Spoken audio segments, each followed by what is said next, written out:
Hello, this is Ed Spicer, and this is www.spicyreads.org.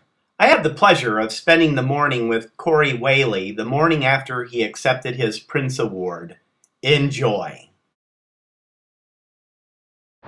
John Corey Whaley, welcome to www.spicyreads.org. How are you? Great, how are you? Good. Since we last spoke over the phone, how many interviews have you done? 1 billion. I don't know. There's no way to count them, but I love them. What questions are you tired of hearing? What's your writing process? Because I just feel like my answer's really boring. So I feel like I'm setting myself up for failure with that one. Is there anything in your book that hasn't been asked?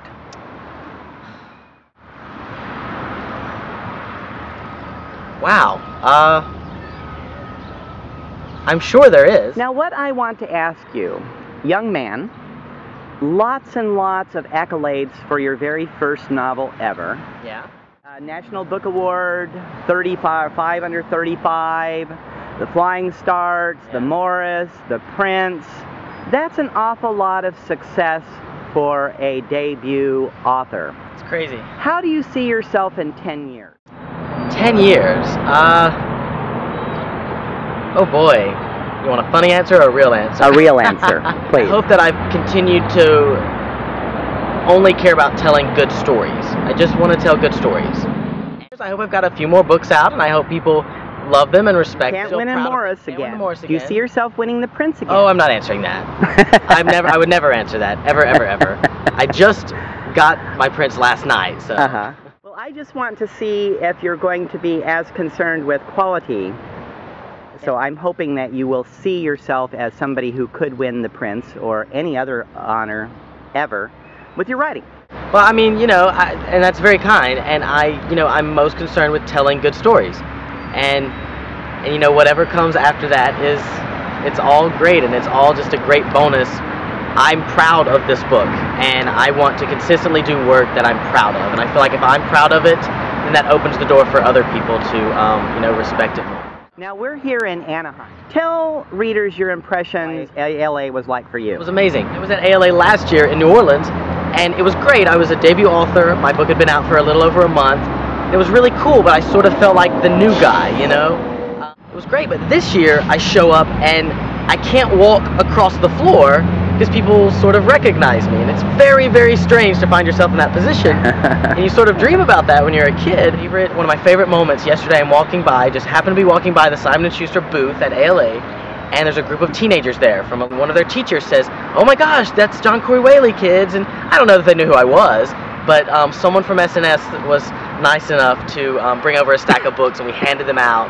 And cool. The kids came and lined up, and I signed them just on the spot. It's moments like that that are just completely surreal to me and overwhelming, and the kids were so appreciative. I hope that I showed them how appreciative I am that they excited about books. That's the thing about ALA, is everyone is in love with books, and coming to a place where everyone shares the same love and passion is just completely life-changing. I'm also wondering if you've had a very interesting wide range of teen responses. It's really interesting. I think the widest range of responses I've had actually comes from adults. Teens, they're honest and they're going to tell you the truth, but there's something very, very refreshing about that. They're not sugarcoating things for you, and I feel like I sort of wrote a story that's not sugarcoating things for others either. I will say, because of the way where things come back, it does have a sort of vague ending that, kind of tells the mindset of the reader, and that's really been a lot of school visits have seen some teens. What happened to Gabriel? Right, some teens arguing one way and others arguing this other way, and they always want a definite answer from me, and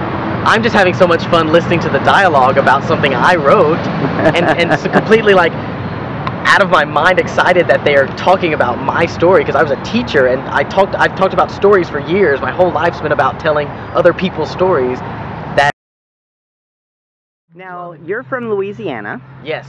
And your book is set in Arkansas. Absolutely. And we're here in California, and you've moved to Dallas. Yes. Thomas Wolfe wasn't able to go home again. Will you be able to? I'll definitely go home again. I always go back home. Anyone who reads Where Things Come Back can tell that I have some conflict with my hometown. And that's an understatement. The book and this whole journey and seeing how supportive and loving everyone at home is and has been, and they've sort of embraced it, and they all identify with the story, I've actually really learned to appreciate where I'm from. And it did give me sort of the greatest thing that's ever happened to me, and it's this story. And I can't take that for granted. You are probably, I think if I'm correct, and I may be wrong, the 4th debut author to win the Printz. The jury's still out. John Green has obviously gone on to do great things. Right. Sometimes people have said that getting an award too soon, too fast prevents a natural growth cycle for authors. I'm worried that you might be so intimidated by this perception of yourself that it'll make writing really hard for you. Sure. Well, you know, it hasn't happened yet. I'm writing. I'm loving what I'm writing. I just started a new project that I am so excited about. Can you tell us about it? Tell us about your second book. That's, and you not really. Oh. We're refocusing right now. The travel is really You're going to be able to tell us something, John. point in the near future. Should I call you Corey on this video? Corey, John, whichever. Okay, I'm people John. know. It was a really big mistake just not putting Corey, because I'm called a name in large rooms and I have no idea people are talking to me. I'm looking for John. Who's that guy? Who's John? But no, it's very literary. When are you going to be able to tell us something, Corey? I don't know. When it's written. That's sort of my thing. I don't... Do you have a pen with you? You know, I can get you some paper. Stop. There comes a point in the story when I feel very comfortable that it's exactly the direction I want to go. And what's important for me right now, and it actually answers your previous question about the sort of pressure of winning the award, is I'm in a place right now where I want to, as beautiful and wonderful as this whole experience has been, my editor gave me the greatest advice. She said, now go back and pretend none of this happened and write like you wrote when you wrote Where Things Come Back. And that's where I am right now. And so I don't want to be that guy who says I'm working on this and I'm working on that and it's going really well, because I'm not naive enough that it's going to be an easy process, but I want it to be a learning process for me, and I want to take my time with it. And the people at Simon & Schuster have my back. Quality over quantity, and that's how I want to take time with it. This book's set in my mind for a lifetime, and I don't have a lifetime now, but I can go back and I can sort of go back to basics. And what I love about telling a story, try to forget that there's this pressure, try to forget that there are expectations set up for me, because I wrote this to change my life. So tell us about what you're writing now. Oh, quit. Sneaky. Very sneaky. I can't say one thing, okay? Okay. And this will whet your palate, maybe. I can say Where Things Come Back was a story about how the outside world affects the way we see everything and how we react to everything. The next story is about the inside world and how it makes the outside world change for us. And that's as much as I'm going to give you. Can you tell us the setting? Midwest. Can you tell us the conflict? No. Can you tell us the resolution? Not at all, because I don't know it yet. Characters? No. A boy. Second syllable. This is too much. Do you have any new iconic words that are going to be in your next book? Iconic words? Like asshat? You know, I don't. You know, asshat was sort of my homage to Holden Caulfield's Phony. And I feel like I've done that. Part of this book to me is a love letter to a book I fell in love with at 17, which was Catcher in the Rye. And I don't know that a lot of people know that. I wrote this with the intent that it would be sort of an outward, open love letter to the books I fell in love with as a kid, something I would want to read if I were 17. I want to do something very different, and maybe something that, you know, I think this thing uses enough familiar devices and plays on enough maybe literary cliches that it's sort of, what I hope is that it reminds readers of things that they've heard of before and just a new way of looking at them.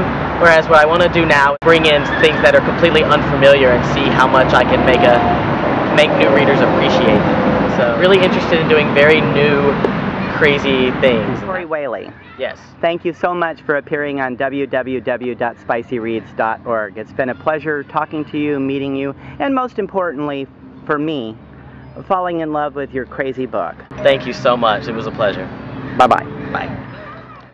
Once again, this is Ed Spicer, and this is www.spicyreads.org. I hope you enjoyed this interview with Printz and Morris winning author Corey Whaley. Thanks.